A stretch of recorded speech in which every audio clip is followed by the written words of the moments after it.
Hello! Je suis en train de déconstruire pas mal de trucs par rapport à ma personne et à la société dans laquelle on vit, notamment grâce à des contenus de personnes trop cool que j'ai découvertes sur YouTube, dont je vous mettrai les chaînes en barre d'infos. Et du coup j'ai découvert la chaîne de Agraf grâce à la chaîne de Et si c'était faux, donc de Léa Chou. Et j'en apprends de plus en plus sur des sujets de sociologie et notamment de construction sociale autour de tout ce qui va être injonction à la beauté, corps de la femme, etc. Je me suis rendu compte d'un truc hier, c'est que je suis conservatrice avec moi-même. Je vais expliquer la pensée parce que c'est un peu, voilà, c'est un peu brouillon.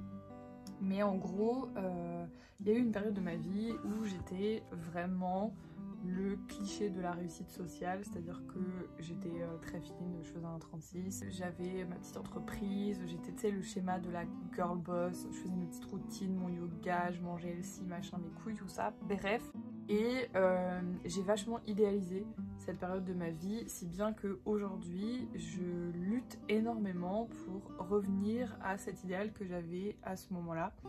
Et en fait, je me rends compte avec le temps que j'ai vraiment une pensée conservatrice sur moi-même, c'est-à-dire que je me prône à moi-même le retour à une époque complètement fantasmée et idéalisée à laquelle, soi-disant, ça allait bien, alors que, rétrospectivement, pas du tout. Genre, cette période de ma vie, je sais qu'il y a beaucoup de choses sur lesquelles j'avais, entre grosses guillemets, du pouvoir, mais qui était juste un pouvoir en superficialité parce que mentalement j'allais pas bien du tout. Et j'ai complètement idéalisé cette période en me disant oui, c'était c'était mon climax, genre j'étais à mon prime quoi, tu vois, apparemment, enfin dans ma tête. Et depuis que j'ai fait mon sevrage et que j'ai pris du poids et tout, et je ne veux qu'une chose et je ne focalise que sur une chose, c'est principalement ça, revenir à cet idéal de mon moi passé qui serait mon moi idéal de tout le temps en fait. Et donc je me force à faire des choses au quotidien que j'ai pas forcément envie de faire et pour lesquelles j'ai pas forcément l'énergie, ni les ressources, ni des fois les capacités mentales en fait tout simplement. Et ça me fait beaucoup souffrir en fait. Et donc durant cette période là, donc à l'époque où j'étais la meilleure version de moi-même on va dire, et j'étais contrôle fric avec moi-même, genre sur mon alimentation j'étais contrôle fric, sur le sport j'étais contrôle fric, j'allais à la salle 5 fois par semaine, 2 heures par jour, je suivais des influenceuses fitness et tout, bref c'était la période de, tu sais, 2015, entre 2015 et 2020, genre il y a eu une espèce de gros trucs autour du fitness, des fit girls et tout, parce qu'à l'époque ça s'appelait comme ça. Et j'étais contrôle fric sur mon poids, j'étais contrôle fric sur mon activité, j'étais contrôle fric sur ma manière d'être, il fallait que je ressemble à ça, que je fasse ça, que je rentre dans telle norme et tout. Et en fait, je me suis pas rendu compte, mais c'est quelque chose dont je me rends compte aujourd'hui qui me faisait énormément de mal. Et en fait, plus je déconstruis les normes dans lesquelles j'étais à l'époque, et plus je me rends compte que en fait, c'est juste des normes, c'est juste des trucs imposés par la société et dans lesquels, avec lesquels je me suis construite. Et donc du coup,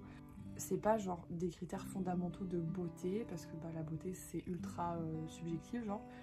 Et plus je déconstruis ces trucs là et plus je me dis ah ouais mais en fait genre pourquoi je m'impose tout ça, pourquoi je m'impose tout ça, genre ça me fait du mal, ça me fait souffrir, ça me met dans un état psychologique de détresse, genre au niveau santé mentale c'est dramatique les effets que ça peut avoir sur moi parce que j'ai des troubles psy et j'ai une très petite jauge d'encaissement des choses au quotidien.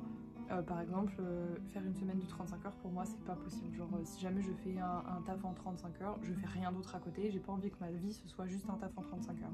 Et donc du coup, il y a plein de choses comme ça que les gens normaux arrivent à faire que moi je ne sais pas faire. Parce que en fait, si jamais je fais ça, si jamais j'agis comme les gens normaux agissent, je tiens aller basiquement entre 1 et 3 mois dans le meilleur des cas et après je fais un burn-out et après je suis éclatée. Parce que j'ai vraiment une très petite jauge d'encaissement des choses du quotidien. Et c'est comme ça, genre j'apprends à l'accepter et à comprendre voilà, que ça fait partie de de qui je suis et que je suis câblée comme ça en fait. Et que c'est pas grave d'être câblée comme ça, juste en fait j'ai besoin de m'adapter à des manières de fonctionner qui me sont propres et qui sont pas du tout des manières de fonctionner qu'on t'impose dans la société.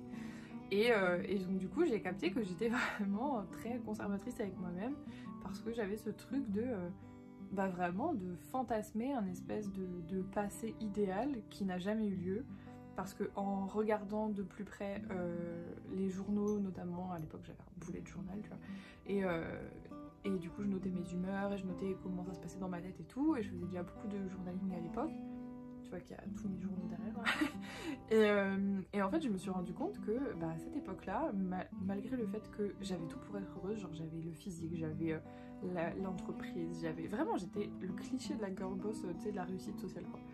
J'étais en train de monter les échelons et tout, en fait j'étais malheureuse, j'étais vraiment triste comme les pierres, si on peut considérer que les pierres sont tristes. Et genre ça, en fait ça m'a fait bizarre parce que je me suis dit ok, j'ai idéalisé ce truc, j'ai idéalisé cette période de ma vie alors que durant cette période de ma vie j'allais très mal. Et en fait grâce à notamment des youtubeuses qui parlent de ces sujets-là, et grâce notamment aux réseaux sociaux, je me suis rendu compte que tout ça c'était juste des constructions sociales, et que du coup si ça avait été construit, ça pouvait être déconstruit. Et j'ai commencé à déconstruire du coup la vision que j'ai de mon corps. J'ai accepté que je suis une personne grossophobe. Et ça, j'en ai pris conscience grâce à Marie de Bruyère sur Instagram, la célibataire la plus endurcie d'Île-de-France, je crois. Je crois que c'est comme ça qu'elle se décrit. Et pareil, je vous mettrai son compte Insta en description. Et en fait, elle parle d'un truc, elle dit mais les meufs minces qui se trouvent grosses et qui du coup font du sport pour maigrir, et pas du tout pour genre l'aspect santé physique ou santé mentale, genre juste pour maigrir parce que genre c'est des critères sociaux, mais en fait vous êtes grossophobe. Et j'étais en mode... mais elle a tellement raison. Genre en fait je suis grossophobe avec moi-même parce que genre je supporte pas d'avoir un petit peu de gras quoi. Alors que genre des meufs grosses je les trouve trop belles, genre je les trouve trop stylées et tout, mais quand c'est sur moi je suis en mode mais non ça me va pas, et genre tu vois. Et parce que j'ai idéalisé ce passé là de à l'époque j'étais comme ça et j'étais soi-disant heureuse, dans ma tête j'étais heureuse à cette époque là alors que c'est pas vraiment à l'époque j'avais l'impression d'être heureuse, et je me disais si je reviens à ce truc là, et je vais être heureuse de nouveau, alors que pas du tout, parce que déjà j'étais ultra malheureuse et ça je l'ai déjà dit, et en plus de ça j'étais malheureuse pour certaines raisons, et les raisons elles ont pas disparu en fait en 5 ans, 6 ans, 7 ans, bref on s'en fout. Au contraire les raisons elles sont là, et je pense que je suis beaucoup plus heureuse maintenant parce que je comprends les mécanismes dans lesquels j'évolue et l'environnement dans lequel j'évolue et tout, et les injonctions qui sont posées sur moi et tout, et du coup je suis sortie d'une forme de dissonance cognitive, donc je pense être beaucoup plus heureuse maintenant que je l'étais à l'époque. Et donc je déconstruis beaucoup de choses sur moi-même en ce moment, et notamment les injonctions liées à mon corps, liées à ma productivité, liées à toutes ces choses là, parce que depuis très récemment j'ai été diagnostiquée comme ayant une neurodivergence, et donc du coup ça a mis des mots déjà sur un premier truc. Ensuite j'ai déconstruit beaucoup de schémas sur lesquels je me suis construite parce que la société conditionne les femmes à penser de telle ou telle manière, de par la représentativité des femmes. Genre la femme représentée, souvent une femme blanche, mince, hétéro, etc. Et en fait, en me rendant compte qu'il n'y a pas que ce moule-là, mais qu'il y en a des centaines d'autres, je me dis que genre je peux trouver mon moule, tu vois, et si jamais il y a vraiment besoin d'avoir un moule. En fait c'est pas parce que je suis différente que j'ai moins de valeur en fait que la femme stéréotypée mise en avant. Et donc je déconstruis tout ça petit à petit, et je suis en mode mais plus je capte à quel point toute notre vie est conditionnée de telle ou telle manière pour respecter certaines normes et tout, et plus je trouve ça ridicule, parce qu'en fait j'ai aussi pris conscience très récemment que potentiellement je n'ai qu'une vie, genre potentiellement la réincarnation ça n'existe pas, la vie après la mort ça n'existe pas, et donc du coup j'ai qu'une seule vie, et cette vie elle est maintenant, et donc du coup est-ce que j'ai vraiment envie de passer la seule vie que j'ai, les 70 prochaines années de ma vie, à rentrer dans les codes qu'une société que je déteste a réfléchi pour moi, genre non, genre j'ai pas envie de prendre du temps pour rentrer dans des standards de beauté, j'ai pas envie de prendre du temps pour me formater à tel truc. En fait j'ai envie que mon temps il m'appartienne, parce que rentrer dans des standards de beauté, c'est prendre du temps, de ton temps, de ta vie, pour rentrer dans ces standards. Par exemple, la femme stéréotypée, elle s'épile. Ben, le temps d'épilation, je te parle même pas de la douleur, mais le temps d'épilation par exemple.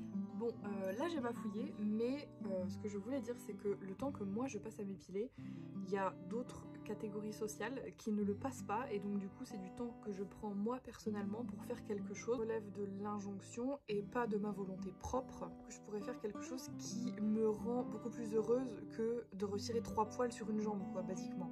Genre lire, genre me cultiver, genre aller au musée, genre tout ça en fait. Et ce temps-là qui est très injonctif aux femmes et à la féminité, c'est autant de temps qu'on ne passe pas à faire quelque chose pour nous. C'est en ça que j'ai vraiment l'impression que notre temps ne nous appartient pas, c'est qu'on passe du temps à faire des choses qui sont juste là pour répondre à certaines normes, à certains critères qui n'ont de valeur que parce qu'ils existent, parce qu'elles existent dans la société dans laquelle on vit. En fait, si jamais tu prends toutes ces normes-là, tous ces critères et tout, et que tu les mets, je sais pas, à n'importe quelle autre époque, que ce soit du passé ou même du futur, bah si ça se trouve, ces injonctions, elles ont plus du tout lieu d'être, tu vois. Ça se trouve, dans 15 ans, même pas 10 ans, genre une meuf avec des poils, c'est ultra sexy, et ce sera la mode, enfin. Et tous ces trucs-là, en fait, tout le temps qu'on passe à répondre à des standards de beauté et à répondre à des critères et à des normes et tout, bah c'est autant de temps de notre vie qu'on ne rattrapera jamais, en fait. Et tout ça, pourquoi? Bah justement, je pose la question.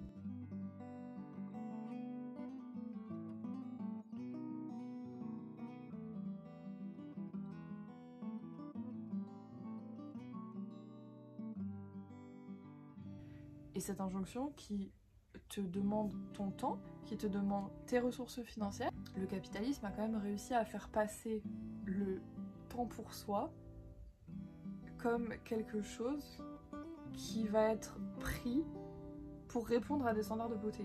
Prendre du temps pour soi, pour moi, c'est pas prendre du temps pour rentrer dans des standards, ça c'est prendre du temps pour la société, genre. Moi j'ai pas envie de prendre du temps pour la société, j'ai envie de prendre du temps pour moi. Du coup prendre du temps pour moi, ça va être faire des activités créatives, sortir, rien faire. Rien faire c'est prendre du temps pour moi, rien faire c'est du self-care de ouf. Hein. Passer une journée devant Netflix ou juste à rien faire, mais ça c'est le vrai self-care, tu vois. La vie, c'est du temps, et que le temps, c'est la ressource la plus précieuse que j'ai. Et donc du coup, si ma ressource la plus précieuse de toute ma vie, c'est mon temps, j'ai pas envie que ce temps, il appartienne à un concept extérieur à moi. J'ai envie que ce temps, il soit pris pour moi, ou en tout cas pour des activités qui, moi, me semblent avoir une valeur, avoir un intérêt pour la société, pour faire avancer les choses, pour porter à des gens, par exemple, des réflexions comme je peux le faire aujourd'hui, mais pas pour rentrer dans des putains de standards de beauté, quoi. Même le sport, tu vois, jusque très récemment, jusqu'il y a peut-être un mois, quelque chose comme ça, je faisais du sport exclusivement pour mincir. Ce qui fait que les jours où j'avais des compulsions alimentaires ou des choses comme ça, bah en fait je me disais ah va falloir que je fasse 2 fois plus de sport et tout, sauf que j'ai pas l'énergie pour faire 2 fois plus de sport, et du coup je me disais mais j'ai pas envie de faire ce sport, et donc du coup j'y allais pas, et après je culpabilisais de pas y être allée parce que je me disais ah là là t'es une meuf, genre t'as pas de volonté et du coup genre tu vas pas faire du sport et du coup tu vas être grosse et tout ça, et j'étais en mode mais qu'est-ce qu'on s'en fout d'être gros. Enfin je suis en super santé, mes analyses sanguines tout va bien, enfin bref tout est normal. Et donc depuis quelques temps j'ai capté que faire du sport ça m'aide énormément pour ma santé mentale notamment, et donc j'ai commencé à aller faire du sport parce que ça me faisait du bien à la caboche, et pas parce que ça me faisait du bien de perdre du poids, genre. En fait, mon poids ne me crée pas de pathologie, de problématiques de santé physique, et donc du coup, pourquoi est-ce que le fait d'avoir un peu plus de gras, ça devrait être un problème? Je pense que c'est tout pour cette vidéo.